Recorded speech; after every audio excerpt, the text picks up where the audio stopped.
Usted nace en una familia relativamente acomodada, estudia en escuelas religiosas. Globalmente podía usted haber sido un dirigente conservador, ¿verdad? Perfectamente. En definitiva, porque con ese tipo de el hombre no es formación. dueño de su destino. Entonces, se ha meditado también, a veces explicado los factores que influyeron.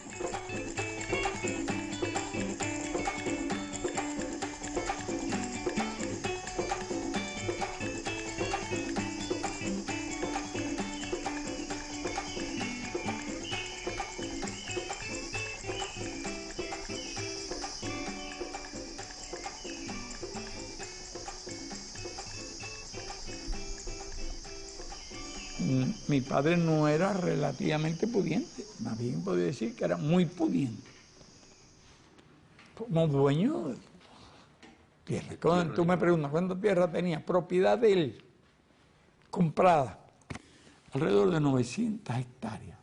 Está bien. De él, propiedad de él. Y después arrendó a unos descendientes, unos generales de independencia, que nadie sabe todavía de dónde la sacaron, alrededor de ¿sabes? De 10.000 hectáreas. Considerable. Sí, era considerable. Yo era, y pertenecía a una familia que era más que relativamente pudiente. Eran en aquella escala muy pudientes. Vaya, no lo digo por mérito, sino por precisar, decir las cosas con toda precisión. Todas las demás cosas, tú me las preguntas y yo te puedo explicar. Dime qué tú quieres que yo te cuente.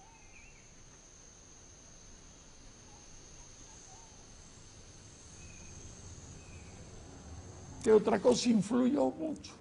Un privilegio y una suerte. Yo era hijo de terrateniente, no era nieto de terrateniente. Si hubiera sido nieto, habría nacido ya en un reparto aristocrático y toda mi amigo y toda mi cultura habría sido. Y cierto sentido de ser superior y todo eso. Lo que influye es que todos los compañeros con los cuales yo juego voy para arriba, para abajo, por todas partes, son la gente más pobre. Eran hijos de obreros agrícolas. Y mi propia familia por parte de madre, y algunos primos de mi padre ya eran pobres, porque no, algunos. La familia de mi padre ya era muy pobre.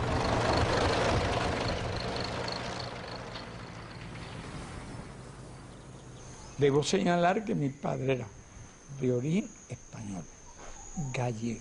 ¿Usted, por ejemplo, recuerda si su papá estaba preocupado por la guerra de España o hablaba de la guerra de España? Allí había dos fracciones.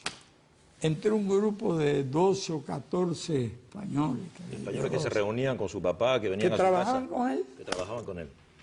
Los otros eran obreros. Fantástico. ¿Y su papá era de un lado o de otro? ¿Usted no recuerda? Mi padre estaba contra la República.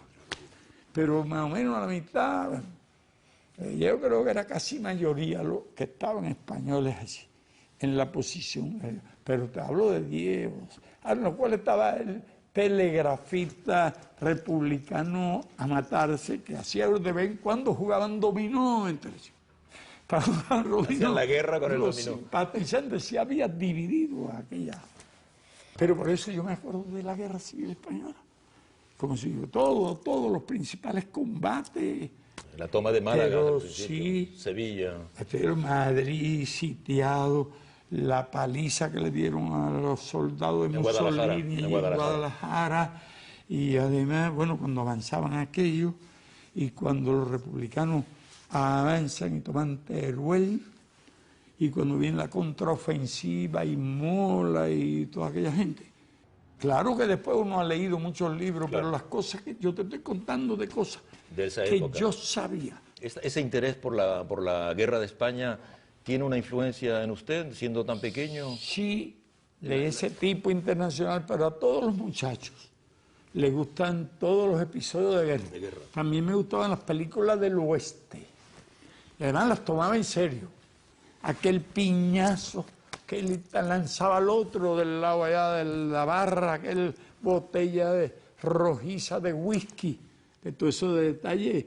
Me recuerdo a los revólveres aquellos nunca se le acababan las balas, nada más cuando convenía que se acabaran las balas, no había ametralladores, aquello tiro y se colgaban de un árbol, porque los muchachos son muy adictos a todo lo que es guerra y violencia, todo. Serán muy pocos los que no lo sean. Y bueno, yo estaba leyendo de una guerra, que me iba a imaginar yo todo lo que vendría después.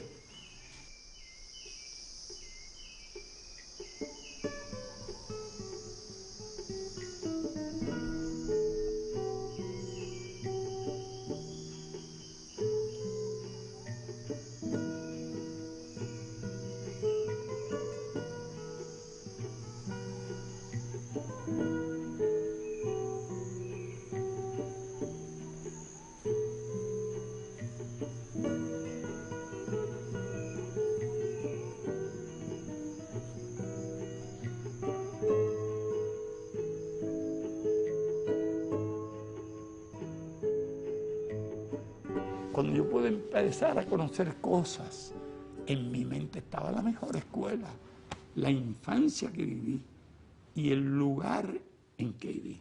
Y por eso lo defino así. Vivo allí, los barracones de los haitianos, yo estaba de acá rato, hasta me regañaban porque me iban a comer maíz tostado allí. Gente muy modesta, muy humilde. Pero toda esa gente eran los compañeros, los amigos, yo no adquiero una cultura burguesa. Porque bueno, hay historias largas, yo te vas a interesar mucho sí, me interesa. De algunas cosas. Cuando llegue la hora, si quieres, te cuento. Pero te añado esto, de elementos que a mi juicio me han tenido que hacer la misma pregunta. ¿Qué me hizo revolucionario? ¿Qué factores influyeron en mi vida a pesar de todo aquello? Y a pesar de que los muchachos son un egoísta. Y que los muchachos son vanidosos también, y que un poco de conciencia tienen de su posición social.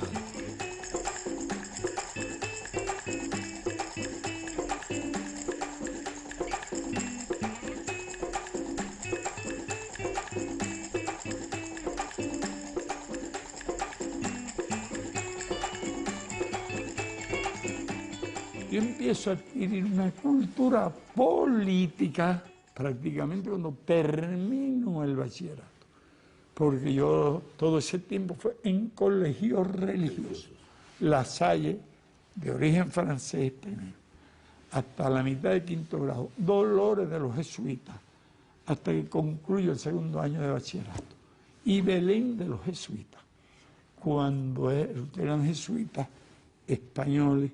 Los jesuitas tienen además una concepción de la organización. Es una buena escuela, en definitiva, para un revolucionario también. A mí me fue útil. Gente de disciplina, los jesuitas, y gente de carácter, gente de preparación. Me ayudaron también. Debo decirlo, porque ellos sí estimularon, que yo era excursionista y me gustaba escalar montañas. A veces quedaba la guagua 4 horas. Pues yo estaba escalando una montaña. Me iba solo, me iba con otro y me tenía que escalar 4 horas nunca tuve ninguna bronca. Esa es la historia. Cuando yo llego allí, llego analfabeto político a la universidad. Llego hasta ahí, a la universidad donde empiezo mi aprendizaje político, pero que me conducían a partir de mis concepciones a la idea de la toma revolucionaria del poder. Clarísimas las ideas.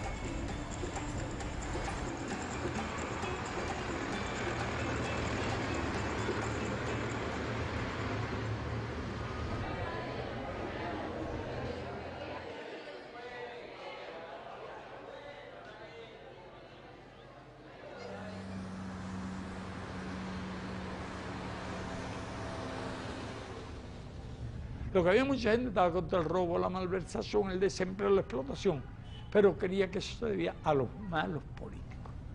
No podían identificar el sistema que ocasionaba todo eso. Y yo tenía la convicción que si tenían del cielo un arcángel, el más experto, y lo ponían a gobernar la República de Cuba, y traía la honradez administrativa, entonces se podían escribir un poco más de escuela, no se roban el dinero de la salud pública, pero el desempleo, la pobreza, la falta de tierra, todas las calamidades aquellas, el arcángel no podía resolverlo. Porque si tuvo aquellos latifundios, aquellos enormes latifundios, aquel sistema de producción no admitía ponerle fin a nada de aquello. Ya todo lo demás que hubiera honradez, pero en realidad no servía a mi convicción, El sistema había que cambiarlo. Nosotros habíamos hecho un pequeño ejército. En unos meses habíamos reclutado 1.200 hombres. ¿Y cuando decidimos atacar el Moncada? Cuando nos convencimos que nadie lo haría, ni habría lucha contra Batista. Y que un montón de grupos que habían no estaban preparados ni organizados, y había mucha gente que militaba en distintos grupos. No fue la ambición. Teníamos la idea de marcharnos hacia las montañas con todas las armas ocupadas en el cuartel, si no colapsaba el régimen.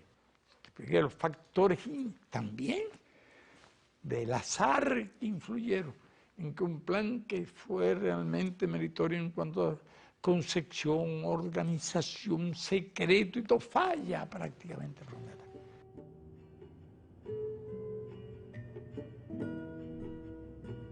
Es un fracaso, el asalto fracasa, ¿verdad? Y se traduce por la muerte de muchos compañeros de usted, la tortura, la cárcel para usted. Por ello, que si a mí me preguntaran hoy qué habría sido mejor, yo hablaría de una fórmula alternativa. Porque si triunfamos en el Moncada, debo añadir, habíamos triunfado demasiado temprano.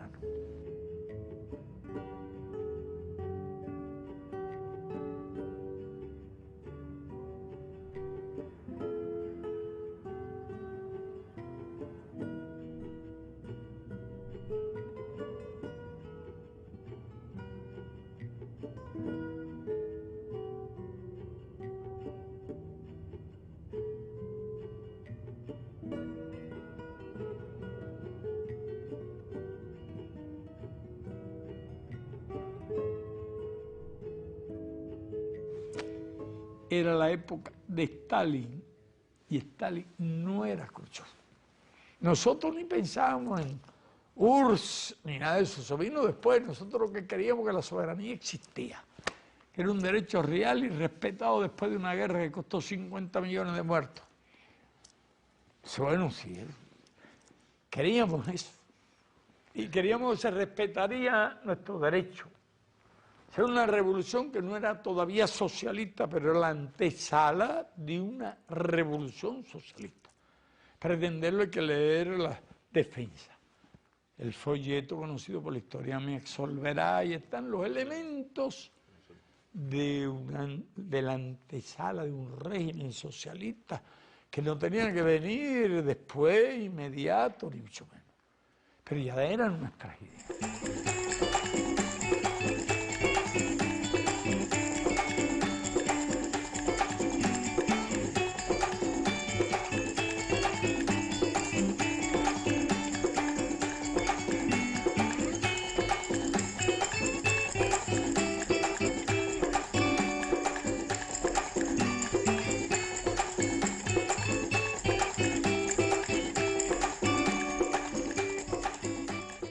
gustaría que usted nos hablase de Che Guevara. ¿Se siente que tenía usted una profunda amistad por él? ¿También se siente que tenía usted un aprecio intelectual profundo? Che, desde su época estudiante, se había interesado por el marxismo y el leninismo. Quizá una de las cosas que ayudaron mucho a la afinidad con el Che fue una coincidencia, en muchas ideas. Se dice que el Che, él tenía más bien simpatías trotskistas. No, él era marxista. Nunca lo oí hablar de Trotsky. Él defendía a Marx y defendía a Lenin y no atacaba a Stalin, pero bueno, él nunca lo oí hablar realmente. Él era leninista, sí. Entonces, ¿usted se da cuenta que él es diferente cuando lo encuentra por primera vez? Se ve que él tiene otra formación. No, cuando yo llego ya, entonces que yo lo conozco. Él mismo cuenta que se hizo en una noche. Y conversé con él.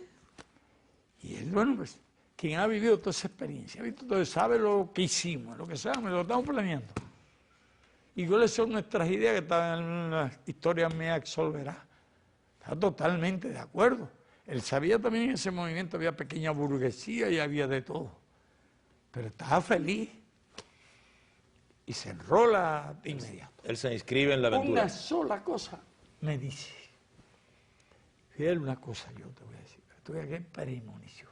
Yo lo único que quiero es que cuando triunfe la revolución en Cuba, por razones de Estado, ustedes no me prohíban ir a la Argentina a hacer la revolución. En su país. Sí, en su país.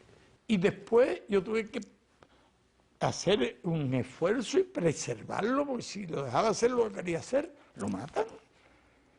Entonces yo, cuando ya se iban destacando algunos, cada vez que hacía falta un voluntario para una misión difícil, porque había algo, una sorpresa, una zarpa que podía aparecer, el primero del Che. Era voluntario él. Era el primer voluntario para cualquier misión difícil. Pero además a veces proponía cosas. No. Porque era demasiado peligroso. No, porque tú mandas un hombre una emboscada, una segunda, una tercera, y a la cuarta, a la quinta, a la sexta, no te ocupes, es como Caro Cruz. En un combate de una escuadra o dos, muere.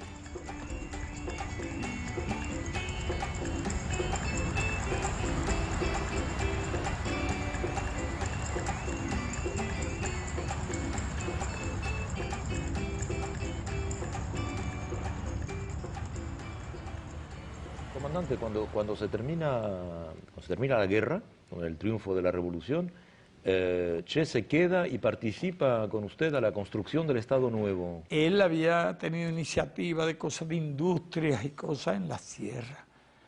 Y entonces el INRA se convierte en una situación muy poderosa. Ya el INRA interviene no solo tierra, tiene una serie de industrias, y crea un departamento de industria y de industrialización.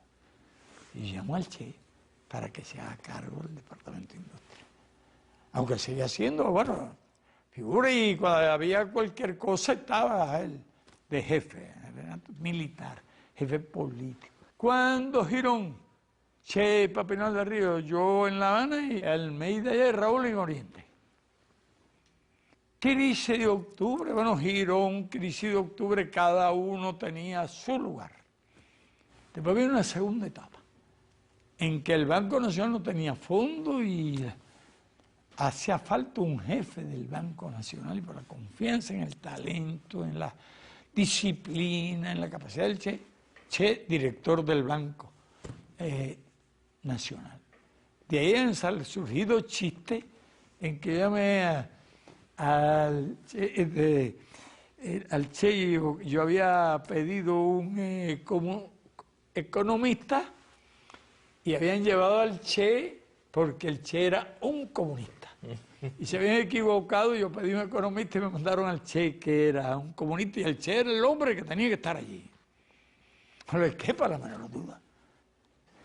Cualquier tarea que le daba, se entregaba por entero. Así que en los primeros 6 o 7 años, él se marchó en el 67. Él ha estado, él ha recorrido el mundo, él estuvo en la reunión por allá con Zhou Enlai, se reunió con Mao, con Nehru, porque él tenía mucha vocación internacionalista y mucho interés por todos esos problemas. ¿Le cuenta a usted, le dice cuál es su proyecto con respecto a Bolivia y Argentina? ¿Usted comparte con él? Bueno, ya para la época aquella, el método de la lucha armada estaba aprobado. Si en Nicaragua triunfa, 11 años después de lo del Che en Bolivia. Es decir, que las condiciones objetivas en el resto de América Latina eran superiores a las de Cuba.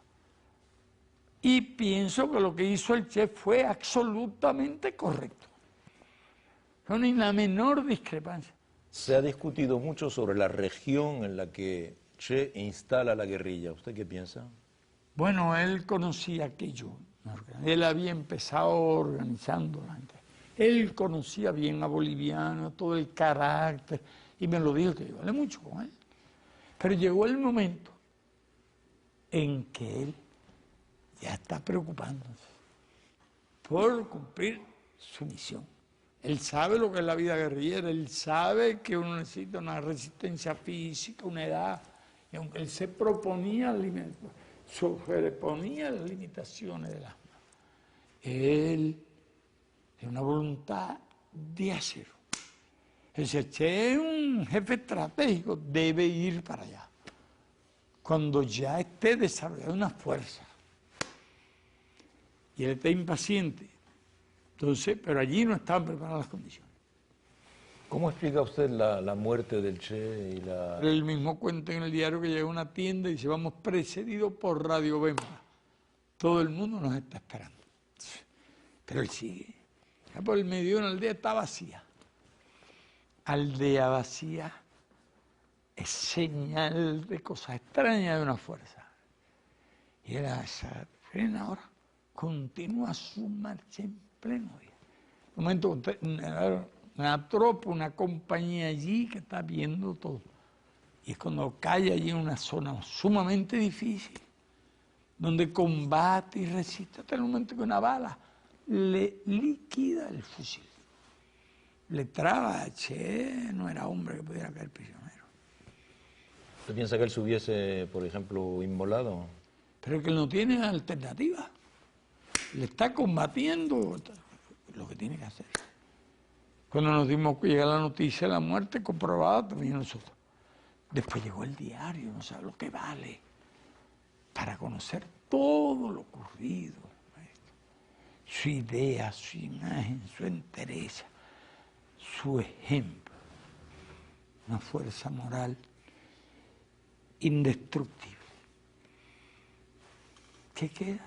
Siempre hubo mucho afecto, esa admiración. Yo lo admiraba mucho. Y un hombre inteligente, un visionario. La causa del Che triunfará, la causa del Che está triunfando. Entonces fue por eso que cuando nosotros en el velorio, en la muerte, que el día, yo conocí un discurso, como queremos que sean nuestros hijos, queremos que sean como el Che. Ahora sí, la historia tendrá que contar con los pobres de América, con los explotados y vilipendiados de América Latina, que han decidido empezar a escribir ellos mismos para siempre su historia. Y esa ola de estremecido rencor, de justicia reclamada, de derecho pisoteado que se empieza a levantar por entre las tierras de Latinoamérica, esa ola ya no parará más.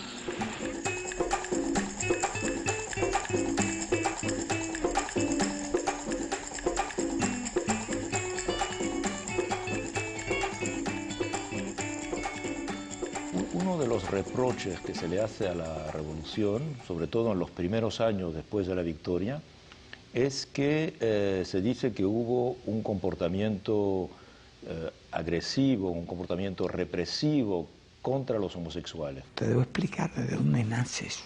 En la defensa del país. Para defender el país. En un momento dado.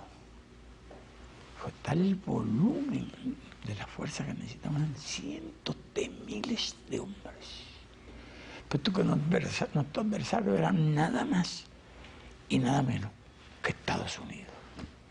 Eso ya afortunadamente se había hecho la campaña contra el analfabetismo. Se continuaban los planes de seguimiento. Había escuelas en todas partes. Y en un momento en el 62 había 42.000 soldados soviéticos. Cuando ellos tenían 42.000 soldados soviéticos, nosotros teníamos 300.000 hombres sobre las armas. Y en aquellos tiempos, mujeres, ni pensar en que fuera. Hizo una unidad de mujeres en la sierra. Demostramos que las mujeres podían ser tan buenos soldados como los hombres, para citarte un ejemplo.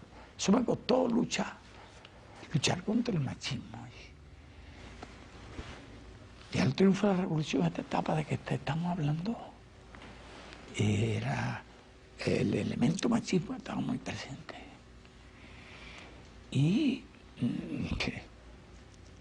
ideas generalizadas prácticamente relacionadas con la presencia de los homosexuales en las unidades militares. Era un aspecto del machismo. Era una cultura que pasaba igual que con las mujeres, porque un machismo fue heredado. Y lo sabemos muy bien cómo se heredó todo eso y fue cultivado en la sociedad capitalista. Es una herencia que nosotros éramos bastante ignorantes.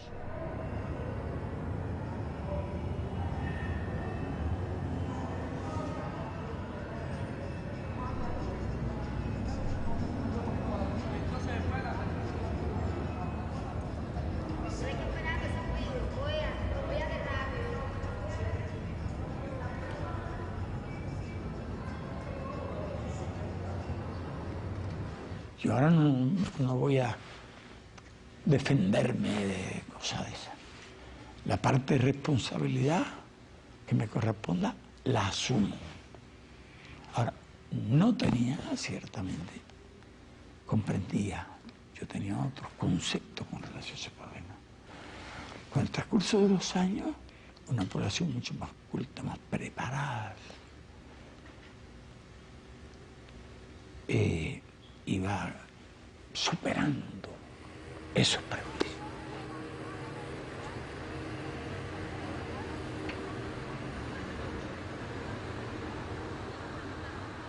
¿Discriminación con los negros también había, comandante, en el seno de la revolución? Subjetiva. ¿Subjetiva? No. Era una de las primeras medidas de la revolución. Se acabaron los clubes, escuelas, entonces que no admitieran negros. Aquí hasta hoteles, había hoteles que no admitían. No, lugares de todo. Escuelas en las que yo estudié. Había 1000 alumnos. No admitían negros, ni mulatos. Había una escuelita adjunta de técnico y allí había algunos. Nosotros éramos bastante ignorantes acerca del fenómeno de la discriminación racial, porque creíamos que eso era que establecer una igualdad ante la ley y sin discusión. Pero hay instinto. Hay instinto en eso. Y si usted lo promueve, como pudo Hitler hacerle creer a la gente que eran superiores. Si él mismo no tenía ningún tipo de ario, el ario ideal ese que pintaba, y Himmler y Goering era un gordiflón. Bueno, yo no sé dónde sacaban muchos de aquellos líderes, eran el prototipo de raza. Entonces éramos suficientemente ingenuos como para creernos que establecer la igualdad total y absoluta ante la ley ponía fin a la discriminación, porque hay dos discriminaciones, una que es subjetiva y otra que es objetiva. Después de eso no aprendemos. ¿Usted hoy está satisfecho de la situación, por ejemplo, de los negros en Cuba? Sí, podemos criticarnos lo que hemos tardado en descubrir, pero lo descubrimos. Y es muy subyacente lo que pueda quedar. Realmente, ya en la gente que tiene una cultura y gente que ha vivido muchos años de revolución, realmente se desapareció subjetivamente Pero habíamos logrado a través del comportamiento de la población negra, a través de su adhesión a la revolución. Eran de los sectores más pobres, eran los más apoyados a la revolución.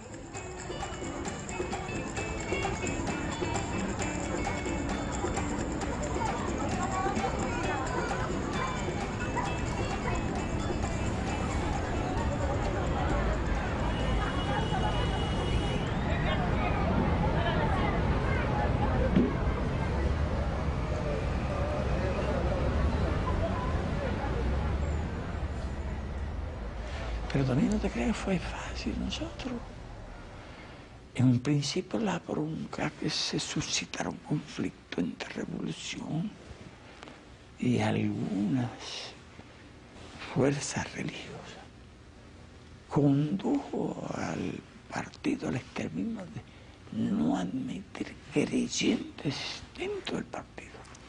Y Estados Unidos se sabe que trató de utilizar también y de crear oposición religiosa, presentar la imagen de una revolución contra la religión.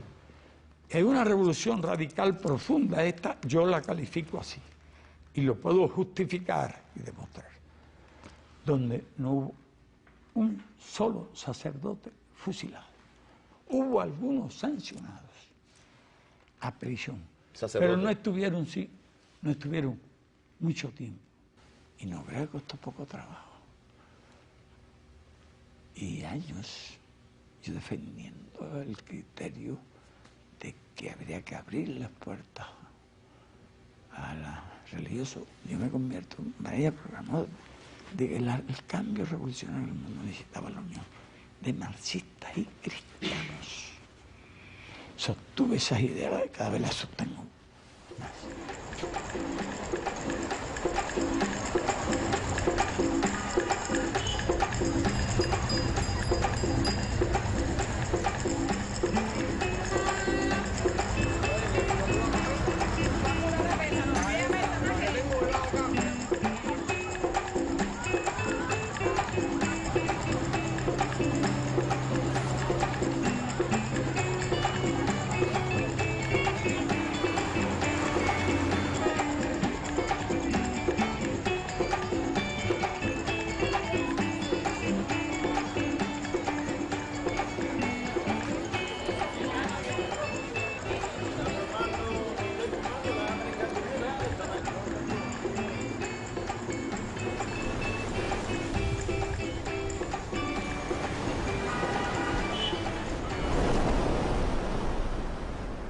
Muchas personas se preguntan por qué en Cuba, donde hay tantos progresos sociales, aún no se ha suprimido la pena de muerte. Nos cuestionamos nosotros la pena de muerte cuando nos hicimos revolucionarios, o cuando luchamos, o cuando triunfa la revolución. No nos cuestionamos, realmente. No las cuestionamos cuando aquellos años de invasiones, guerras sucias, atentados. No, ciertamente no nos las cuestionamos. No es que fuéramos felices por tener que aplicar la pena de muerte, pero mirábamos desde ese ángulo de una cuestión de vida o muerte. Y también partimos de ciertos criterios que se daban en los procesos revolucionarios por lo general. Los que luchan participan en esas contiendas, parten del principio real de que es una batalla de vida o muerte. Y entonces, si no te desciende, tu causa es derrotada. Y tienes que pagar con la vida. Segundo, hay otro tema, como reacciona la gente y todos reaccionan. Gente que tiene crímenes monstruosos, que todo el mundo piensa que deben ser sancionados. Y en el momento exacto en que aquella persona ha sido sancionada y va a ser ejecutada, gente que reacciona con dolor e incluso hasta con lástima. Es una reacción. A nosotros nos ocurrió una cosa, eso cuando era necesario un caso grave de traición o espionaje, aplicar la pena capital. Hicieron juicio. Pero en un mínimo en 2 años de guerra. ¿Sabe una cosa que ocurría?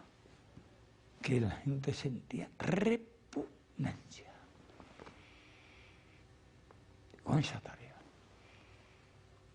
Hay que buscarlo, ¿no? Voluntario y como un deber, casi. Para ejecutar. Repugnaba la tarea de ejecutar. Era un dolor de cabeza en los poquísimos casos en que resultó necesario aplicar la pena capital. Realmente, así que yo que recuerde fusilamiento por motivos contrarrevolucionarios. Y creo que ser más acreedores que otros. Realmente, hace muchos años, yo podría decir que muchos años trato de recordar que sea fusilado por todos. Viene a última hora, van al Consejo de Estado. Hay un recurso de oficio al Consejo de Estado. Ninguno de esos que ha puesto bomba. Están sancionados y algunos también están sancionados, pero no han sido ejecutados. ¿Han sido Eso, condenados a la pena de muerte? Han sido condenados a la pena de muerte. Pero no han sido ejecutados. No han sido ejecutados. Pero también fue quedando para los delitos más horrendos. Ahí también hay problemas de opinión. Ha quedado fundamentalmente, sin que haya dejado de existir como ley. Esto no implica una renuncia, porque usted no sabe qué cosa bárbara puede hacerse. Este país, si le vuelan un avión, gente arriba, no aceptaría una amnistía presente, ni un indulto. De la ley no lo hemos sacado. De facto no se ha utilizado, pero no se renuncia. No creo que estemos viviendo en un mundo. Bueno, los europeos no están bloqueados, ni le están poniendo bombas todos los días. Yo no sé lo que hicieron cuando tenían algunos grupos como las Brigadas Rojas, que he oído algunas historias de hechos que ocurrieron. A algunos de los miembros de las Brigadas Rojas. También he oído de hablar de algunas personas ejecutadas en el exterior, como en el caso, por ejemplo, de los vascos. ¿Usted se refiere A algunas decenas. Usted se refiere a los GAL, por ejemplo, porque Sí. en España no hay pena de muerte, entonces Bueno, no se aplica no hay pena de esta, muerte, pero ha ocurrido lo que nunca hemos hecho nosotros, que es ejecutar a alguien. ejecutar a alguien Y en Europa han ejecutado decenas de personas. extrajudicialmente. Escríbase la historia de los miembros de las Brigadas Rojas ejecutadas extrajudicialmente, o escríbase la historia real de los miembros de los etarras ejecutados extrajudicialmente cuando no hay pena de muerte. Y nosotros garantizamos que aquí nunca habrá una ejecución extrajudicial. Aquí nunca habrá tortura. Pueden preguntarle a esos que pusieron esas bombas si ellos dijeron alguna palabra va a ser tortura. Ahora, con relación a los delitos comunes, estuvieron aplicándose hasta el mes de mayo del año 2000. Bien, el número exacto no te lo puedo decir ahora, pero se puede preguntar, debe haber algunas decenas. Y desde entonces no se aplica. Puede haber, yo no te puedo decir exacto, puede ser 20, 25. No se aplicó ninguna. Desde hace 3 Una años. especie, lo llaman moratoria. Pero yo sí quiero advertir sobre esto, no está abolida. No es que nos guste, ni tenemos apuro, ni deseo de ningún tipo. Pero creo que tendrá que pasar algún tiempo antes de que se aplique una definitiva supresión de la pena capital para cualquier tipo de delito, que a nosotros nos agradaría mucho.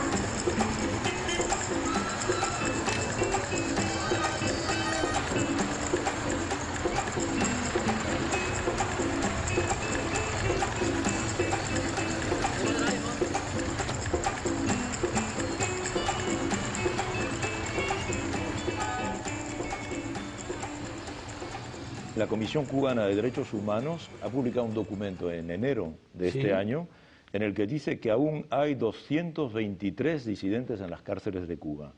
Pero parece que hay, según la cifra que te di, un poquito más del 1% de lo que un tiempo hubo. Ya ves, porque había, en los años de la revolución, alrededor de 300 organizaciones contrarrevolucionarias. Y en la época del terrorismo y del sabotaje a montones. Llegó a existir en el país alrededor de 15.000 presos. 15.000 presos. Sí. Justo después de la revolución. En los años aquellos de Girón, Crisis de Octubre, Operación Mangosta, hubo una mano de operaciones que dieron lugar a miles de sabotajes y actos de terrorismo, montones de vidas, bandas armadas, guerra sucia, que nos costaron más vida que la propia guerra de que te hablé. Óigame, bueno, pues en ese tiempo hubo todas esas cantidades, no te digo.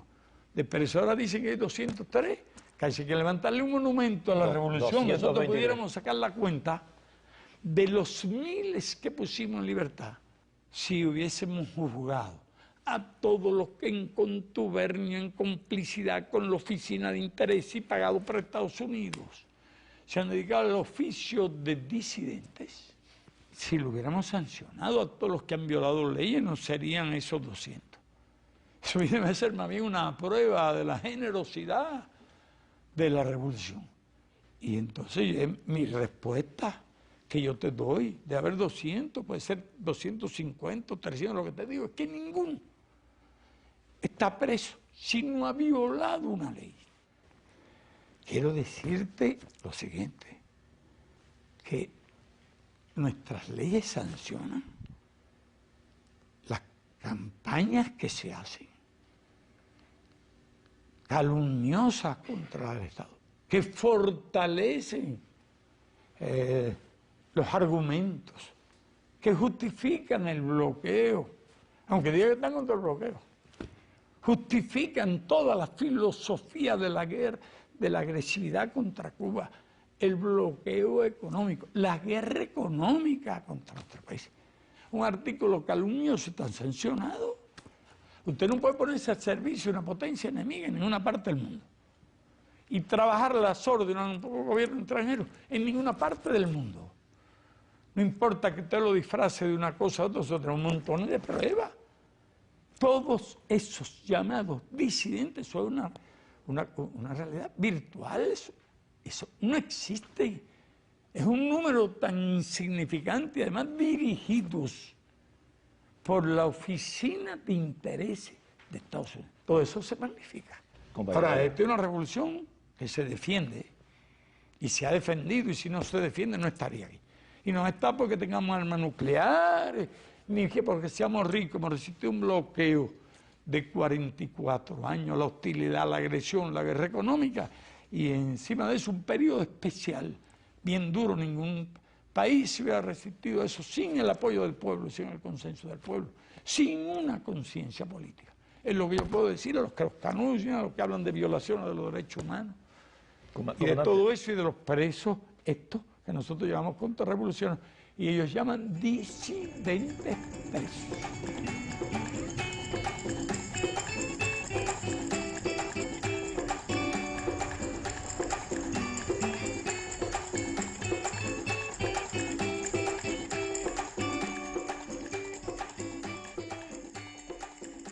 Usted en varios de sus discursos y de sus entrevistas ha abordado un tema que muchos consideraban que era tabú. ¿Cómo usted ve el porvenir de Cuba sin Fidel Castro?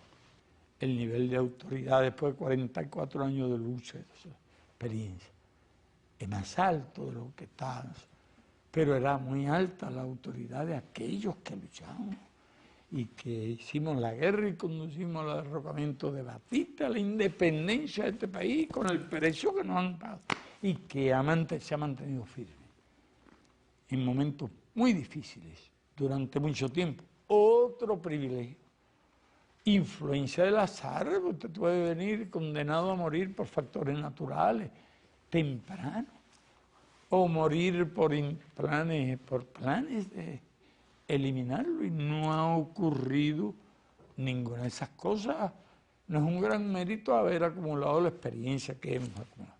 Si puede haber algún mérito en el hecho que hemos sido constantes en la lealtad a las ideas y a los principios. Y en aquellos días, claro que yo me daba cuenta de lo que podía significar el atentado, y entonces yo planteé. Y a Raúl lo veía más radical que a mí. Bueno, yo no creo que fuera más radical que yo. Yo admito tan radical como yo. Él es el segundo secretario del partido y el vicepresidente del Consejo de Estado. Del Consejo de Estado. Usted le da moral y usted le da...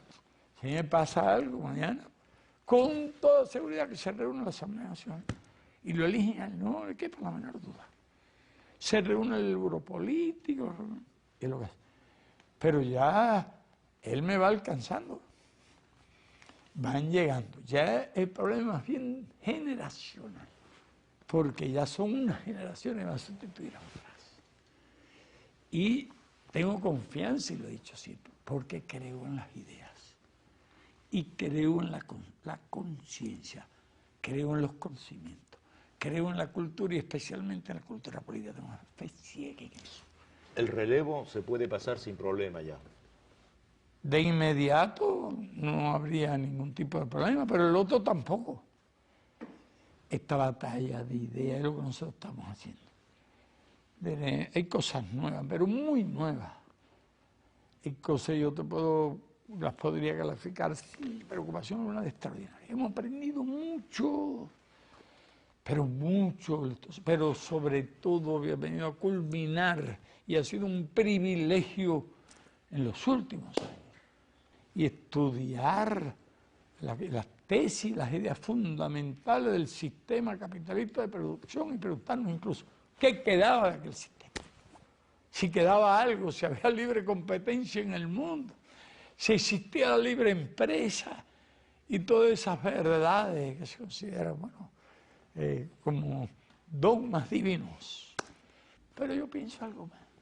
Mira, si América Latina fuese devorada por el imperio, si nos tragara como la ballena aquella se tragó al profeta Jonás, no puede digerirla. Tendría que expulsarla un día. Nacería otra vez en nuestro hemisferio. Pero no creo que sea fácil de tragar. No se puede gobernar el mundo de 6.400 y este hemisferio. Somos un haz de pueblo que hablamos el mismo idioma, tenemos casi la misma cultura, la misma religión, la misma idiosincrasia, la misma mezcla. Ustedes ya están reuniéndose los finlandeses, los húngaros y gente que habla unos idiomas imposibles, los alemanes, italianos y todo lo demás. Un continente que se pasó 4 siglos guerreando, 5 siglos. Bien se le puede felicitar a pesar de mis criterios críticos, bien se le puede felicitar por el nivel de unidad que han alcanzado. Es un mundo nuevo todo lo que surge. Nosotros nos hemos adaptado a ese mundo, nos estamos adaptando, vamos descubriendo cosas, hemos desarrollado sentimientos, solidaridad, conciencia revolucionaria, valores que tienen un poder inmenso. Y entonces yo puedo decir, y no deja de ser una cosa por lo menos digna de curiosidad, que cuando enormes potencias, cuando tantas cosas se destruyeron, este país bloqueado y todavía sin haber salido del país, comparte, ayuda, forma por miles profesionales universitarios. Viviremos del capital humano. Con ese capital humano podemos ayudar a muchos. Con nuestra experiencia podemos ayudar a muchos. Y con esa experiencia podemos ayudarnos a nosotros mismos. Vivimos la mejor época de nuestra historia y de más esperanza de todo. Y tú lo ves ya en todas partes. A este país, fíjate lo que te voy a decir.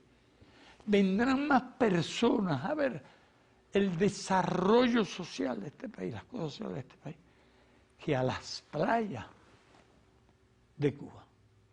es cierto, es correcto, y yo estaría dispuesto a aceptar la crítica de que cometimos algunos errores de idealismo. Quizás quisimos ir demasiado rápido, quizás subestimamos fuerzas de los hábitos, pero ningún país se ha enfrentado ni a un adversario tan poderoso, tan rico, a su maquinaria de publicidad, a su bloqueo, a una desintegración del punto de apoyo. Nos quedamos solos y no vacilamos y nos acompañó la mayor parte del pueblo. No te digo que todo, algunos se desalientan, no todo tiempo, pero nosotros hemos sido testigos de las cosas que he hecho, cómo avanza.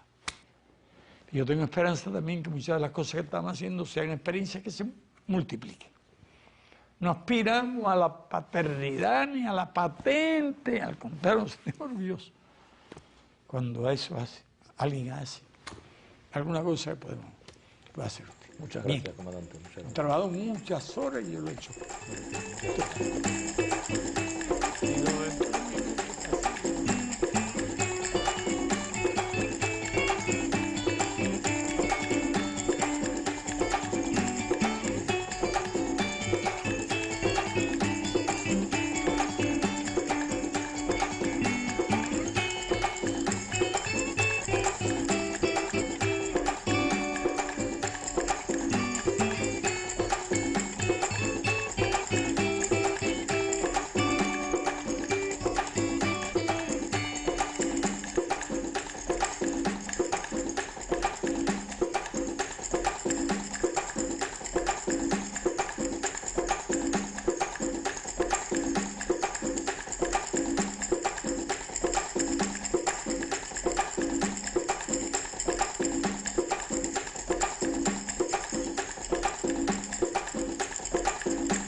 Mi padre no era relativamente pudiente, más bien podría decir que era muy pudiente.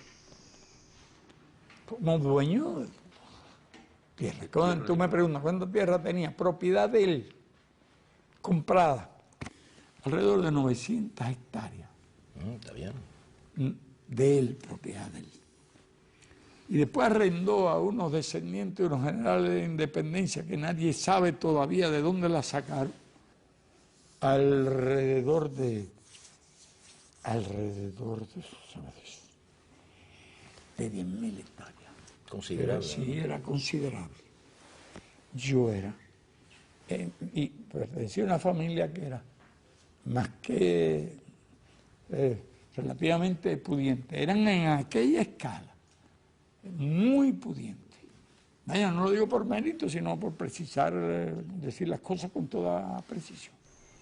Todas las demás cosas, tú me las preguntas y yo te puedo explicar. Dime qué tú quieres que yo te cuente.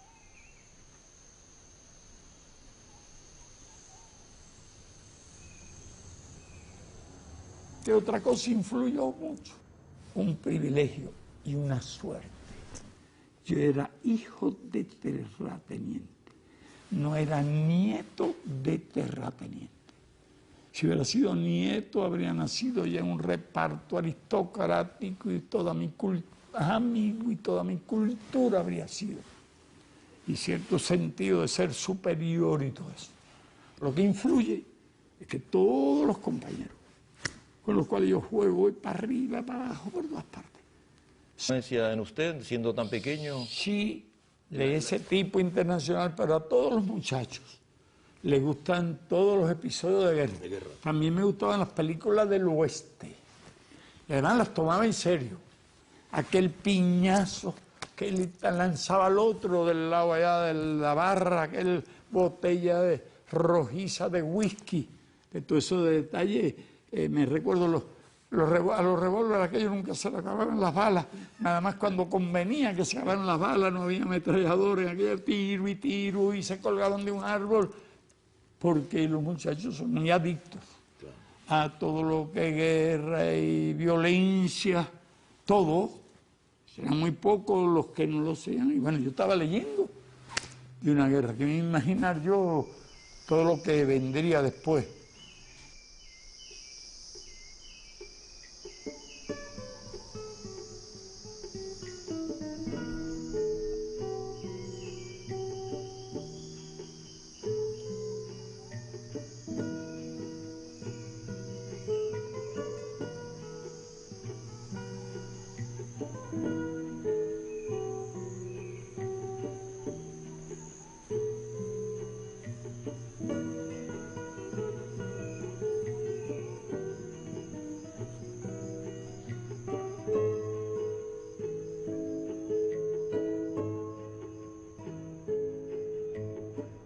Cuando yo pude empezar a conocer cosas, en mi mente estaba la mejor escuela, la infancia que viví y el lugar en que viví.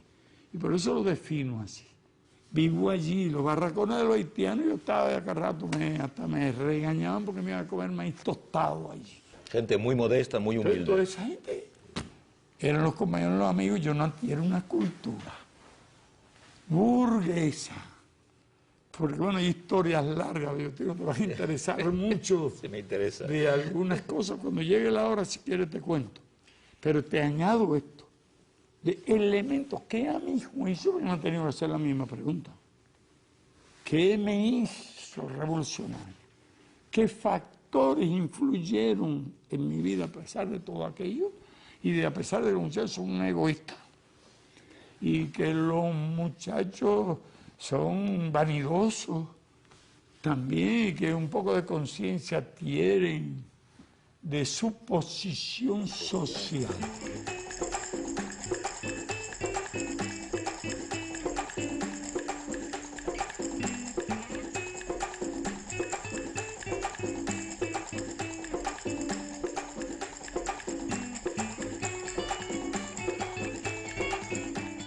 Yo empiezo a adquirir una cultura política prácticamente cuando termino el bachillerato, porque yo todo ese tiempo fue en colegios religiosos, La Salle, de origen francés primero, hasta la mitad de quinto grado, Dolores de los jesuitas, hasta que concluyo el segundo año de bachillerato, y Belén de los jesuitas, cuando eran jesuitas españoles.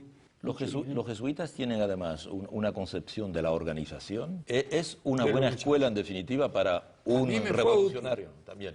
A mí me fue útil.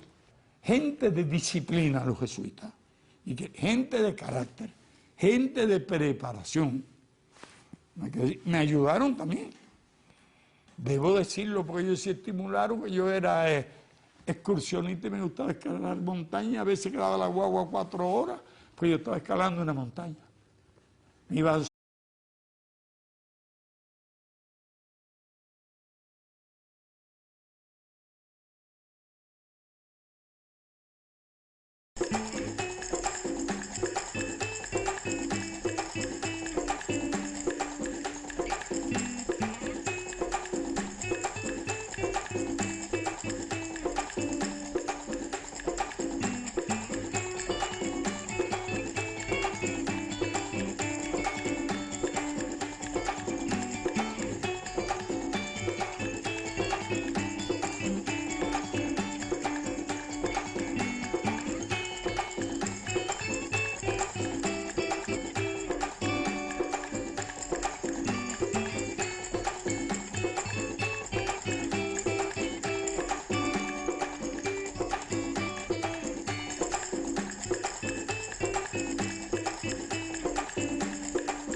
usted nace en una familia relativamente acomodada, estudia en escuelas religiosas.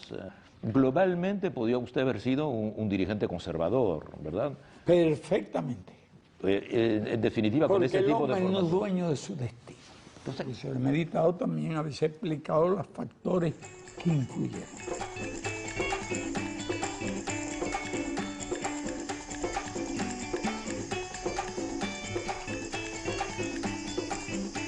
Son la gente más pobre. Eran hijos de obreros agrícolas. Y mi propia familia, por parte de madre, y algunos primos de mi padre ya eran pobres, porque no, algunos. La familia de mi padre ya era muy pobre.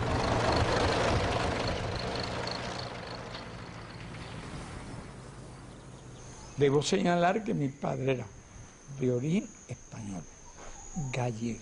¿Usted, por ejemplo, recuerda si su papá estaba preocupado por la guerra de España o hablaba de la guerra de España? Allí había dos fracciones. Entre un grupo de 12 o 14 españoles. Españoles que se reunían con su papá, que venían a su casa. Que trabajaban con él. Que trabajaban con él. Los otros eran obreros. Fantástico. ¿Y su papá era de un lado o de otro? ¿Usted no recuerda? Mi padre estaba contra la República. Pero más o menos a la mitad, yo creo que era casi mayoría los que estaban españoles allí, en la posición. Pero te hablo de 10, a lo cual estaba el telegrafista republicano a matarse, que hacía de vez en cuando jugaban dominó entre ellos. Hacían la guerra con el dominó. Simpatizantes se había dividido aquella. Pero por eso yo me acuerdo de la Guerra Civil Española. Como si todos los principales combates. La toma de Málaga, sí, Sevilla. Pero Madrid sitiado, la paliza que le dieron a los soldados de Mussolini en Guadalajara. Y además, bueno, cuando avanzaban aquellos y cuando los republicanos avanzan y toman Teruel, y cuando viene la contraofensiva y Mola y toda aquella gente. Claro que después uno ha leído muchos libros, claro, pero las cosas que yo te estoy contando de cosas de esa época, yo sabía. Ese interés por la guerra de España tiene una influencia